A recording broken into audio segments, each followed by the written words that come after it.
didn't see you there. Hello, my name's Alexandra and I'll be delivering the senior toast. As a Red Pine ambassador, my job is to recruit new women to Douglas. I have to explain, why Douglas? What's my favorite part? The simple way to introduce Douglas is that it's a program at Rutgers designed specifically for women. Of course, for those of us who made it here, Douglas is much more than that. Here comes the speech. Douglas is an intimate community at Rutgers where you can meet lifelong friends who are some of the coolest people you'll ever meet. Of course, there are special programs where you can shadow professionals, learn about scientific research, and join in on campus clubs and traditions. But that sounds like every school. What makes Douglas so special? Why did we come to this ceremony in particular? What do we miss about Douglas in quarantine? And what did we end up getting out of Douglas during our time here? So, keep in mind, this part of the speech was written months ago before any of us knew what Zoom was. So, to address my first cliche, let's zoom out and look at Rutgers as a whole. 36,000 undergraduate students. Now, let's zoom back into Douglas, where there's only a few hundred of us here today. So, what can we say about Douglas? We actually know administrators by name, and the friends that you make are special and come from different backgrounds. The differences in immigration status, race, gender expression, socioeconomic status, ethnicity, everything. It's like diversity confetti. It's beautiful. They're the best people to discuss a changing world, politics, and everything else with.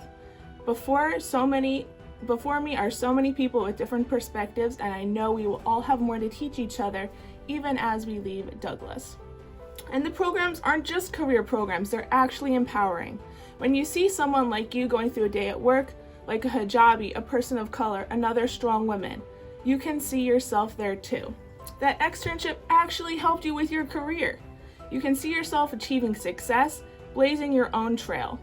The same goes with research and STEM opportunities. Right now, those fields are not run by women, but we are part of the rising tide of women in labs, in the field, and in the computer doing the work of tomorrow. Douglas gave us that opportunity by opening the door ajar to get our foot in. We need our future to be shaped by Douglas women so it can be bright and promising. Our orgs are run by women, for women. These are clubs ranging from the arts, to empowerment, to science, to careers and beyond. If you join a Douglas club, it's a family too. And finally, the campus traditions. Going to Voorhees Chapel at the end of the semester during finals, ablaze with candlelight, trees everywhere, and seeing all your friends, seniors giving speeches, it's beautiful. And Sacred Path, unfortunately we missed out on this year, but our favorite memories are there. Gathering together in the chapel once again, walking Sacred Path, and being thankful that our hair doesn't catch on fire when we toss our pine cones into the bonfire. So yes, when people ask, I tell them that Douglas is a place where you meet lifelong friends, get lots of extra career support, get opportunities in science, and where you get to participate in many campus traditions. We all chose Douglas, and we know that there's so much more. Douglas will be a part of college that we miss the most. So, everyone, let's raise a glass to Douglas and the class of 2020.